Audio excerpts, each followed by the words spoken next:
Hello प्यारे दोस्तों और मेरे प्यारे विद्यार्थियों, कैसे हो आप सबको राजेश कल्याणा की ओर से गुड इवनिंग। तो किसी ने क्या खूब कहा है दोस्तों कि परिंदों से ऊंची हमारी उड़ान होगी, परिंदों से ऊंची हमारी उड़ान होगी, एक बार नहीं कई बार होगी, एक बार नहीं कई बार होगी।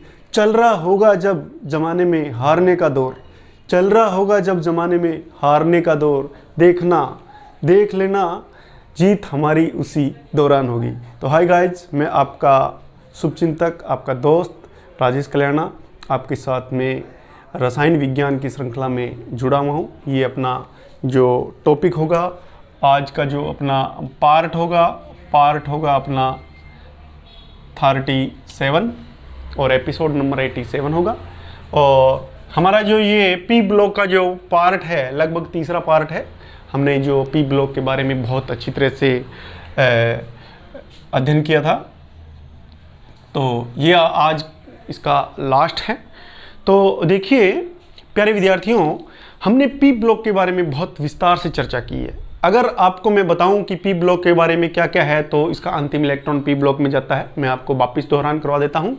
और इसकी जो संयोजकता है, वो संयोजकता +3 से लगा के कहां तक है, +4 तक मैक्सिमम है। उसके बाद में -1 तक इसकी संयोजकता है। संयोजकता के बाद में हमने बात की थी प्रिय विद्यार्थियों कि इसमें धातु और अधातु के गुण पाए जाते हैं।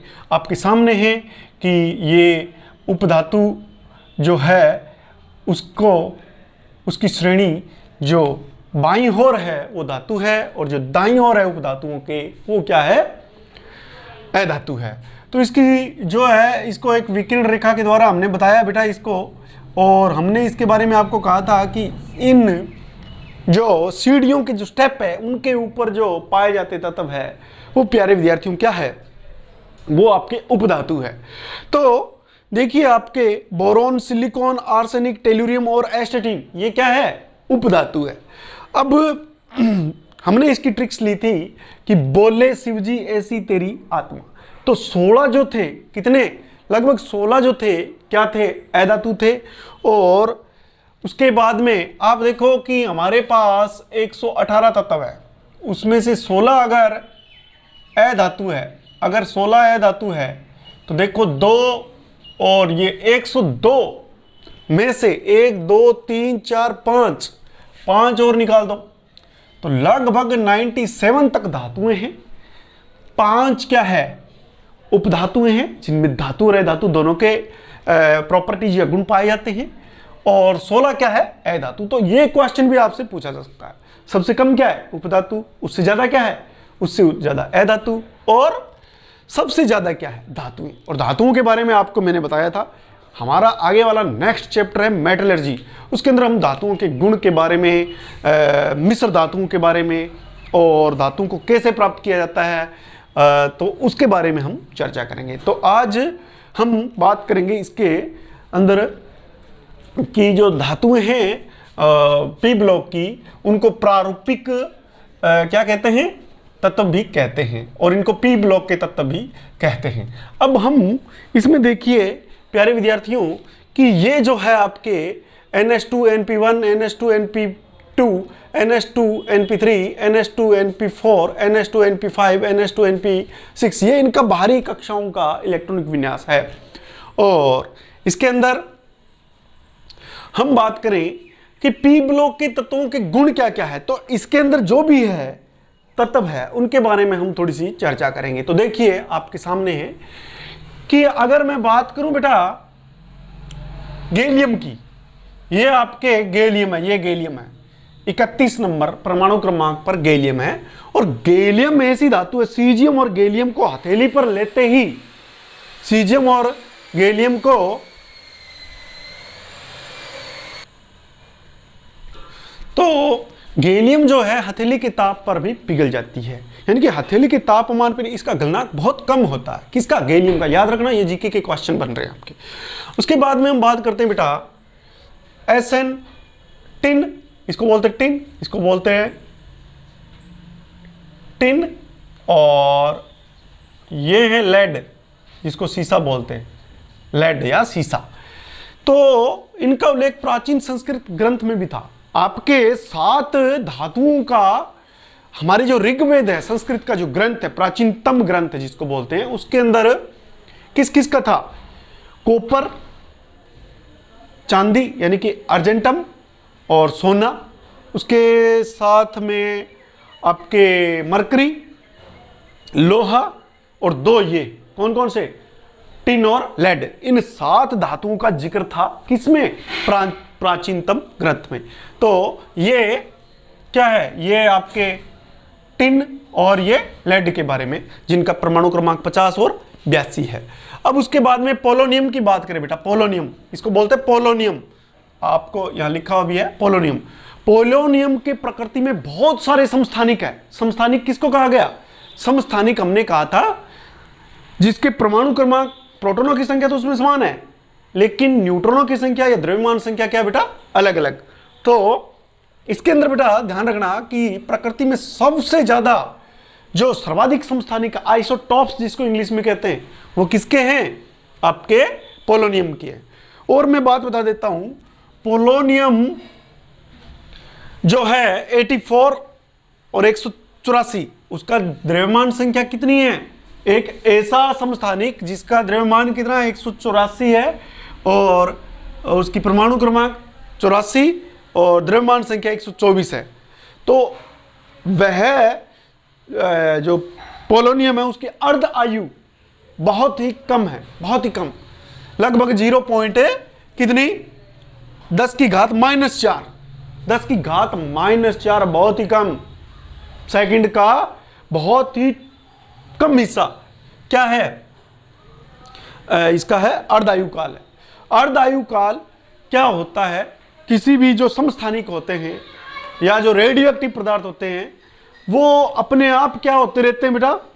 नष्ट होते रहते हैं। तो उनकी जो है, हम प्राचीन से प्राचीन, जैसे पृथ्वी के बारे में, पृथ्वी के बारे में भी अगर हमें उसकी आयु का निर्धारण करना है तो कार्बन के समस्थानिक से हम उसका उसके पृथ्वी के कोई भी टुकड़े का निर्धारण हम कर सकते हैं। तो जैसे सबसे कम अगर पूछे तो पोलोनियम का है 124 और 84 वाला जो है समस्थानिक, और सबसे ज्यादा अगर पूछे तो यूरेनियम का 456 करोड़ वर्ष सर्वाधिक अर्धायु काल है। ठीक है, तो इसका आपको ध्यान रखना है।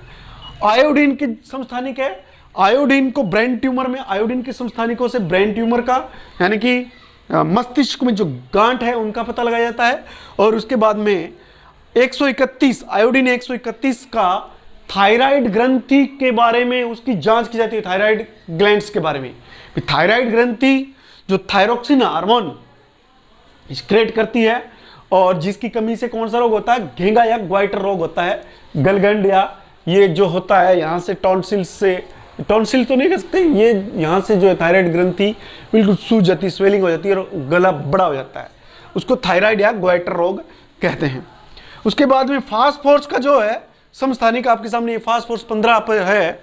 इसके जो समस्थानिक है 32 की बात करें तो ल्यूकेमिया, खून की कमी को बोलते हैं, ल्यूक मतलब खून की, एनीमिया, ल्यूकेमिया, खून की कमी की जांच की जाती है।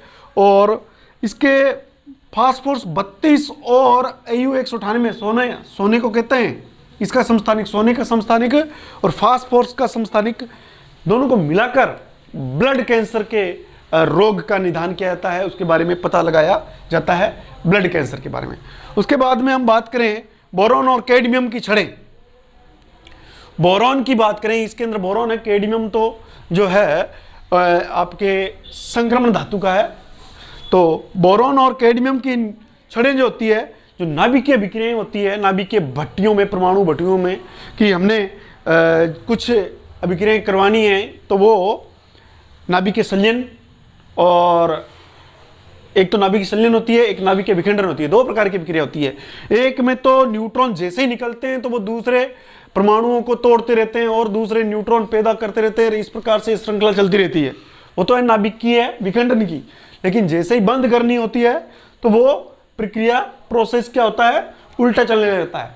तो जब हम नाभिकीय विखंडन को परमाणु बड़ी बड़ी भट्टियों के अंदर जब हम ऊष्मा ऊर्जा लेनी होती है, ऊर्जा विस्फोट करना होता है, तब हम क्या करते हैं, नाभिक के विखंडन करते हैं। लेकिन जब हमें बंद करने की आवश्यकता होती है तो नियंत्रक छड़ों के रूप में किसका उपयोग होता है, बोरोन और कैडमियम की छड़ों को उपयोग किया जाता है। ये क्या करते हैं, ये अवशोषण करते हैं, किसका, न्यूट्रॉनों का अवशोषण करते हैं। तो प्यारे विद्यार्थियों, आपको मैंने इसके बारे में बता दिया, पी ब्लॉक के तत्वों के बारे में। गैलियम जो होता है, एक बार और रिवाइज कर लो, गैलियम हथेली के तापमान पर भी पिघल जाता है, और टिन और लेड इनका उल्लेख प्राचीनतम ग्रंथ में भी किया है। और पोलोनियम के प्रकृति में सर्वाधिक क्या होते हैं, आपके समस्थानिक आइसोटॉप्स होते हैं। और पोलोनियम 84 का अर्ध आयुकाल बहुत ही कम होता है, 10 की घात -4 सेकंड होता है। यूरेनियम इसका नहीं था तब, फिर भी मैं बता देता हूं, यूरेनियम का 456 करोड़ सर्वाधिक क्या होता है, टी हाफ टाइम होता है, अर्ध आयु काल होता है।